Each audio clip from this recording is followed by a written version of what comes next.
Bismillahirrahmanirrahim. Kita akan jawab 1-2 pertanyaan dari jamaah kita. Ini ada pertanyaan yang bertanya tentang hukum i'tikaf di rumah. Sekarang kita ini musim corona ini tidak boleh melaksanakan kegiatan di masjid. Nah, biasanya kita i'tikaf di 10 hari terakhir di bulan Ramadan. Nah, boleh tidak kita i'tikaf di rumah? Oke, kita harus tahu dulu definisi dari i'tikaf itu apa.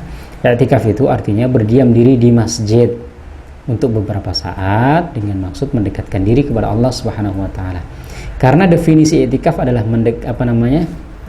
berdiam diri di masjid, maka i'tikaf tidak bisa dilakukan di luar masjid. Bahkan ulama sendiri berselisih pendapat tentang masjidnya. Ada yang mengatakan harus di masjid besar, masjid jami. Ada yang mengatakan boleh di masjid apapun, yang penting dipakai untuk sholat berjamaah. Dan ini pendapat mayoritas ulama. Artinya kita anggaplah di masjid adalah perkara yang disepakati. Bahwasanya i'tikaf itu ya di masjid. Untuk di rumah maka tidak diperbolehkan i'tikaf di rumah.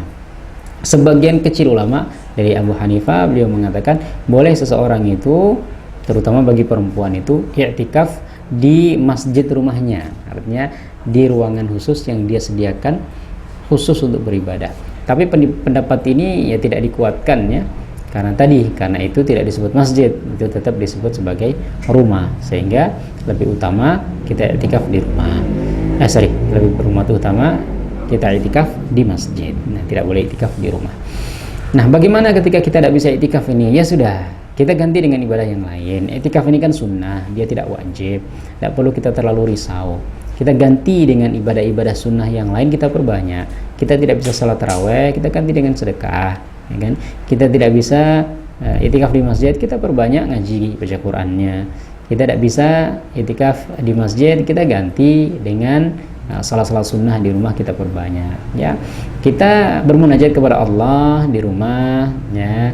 Kita zikir sendiri ya. Kemudian kita baca Quran di tempat kita di rumah, insya Allah ada pahalanya. Walaupun tidak disebut i'tikaf, tapi tetap ada pahala sebagai suatu ibadah yang dilakukan untuk mengharap ridha Allah Subhanahu wa taala. Wallahu a'lam bishawab. Assalamualaikum warahmatullahi wabarakatuh.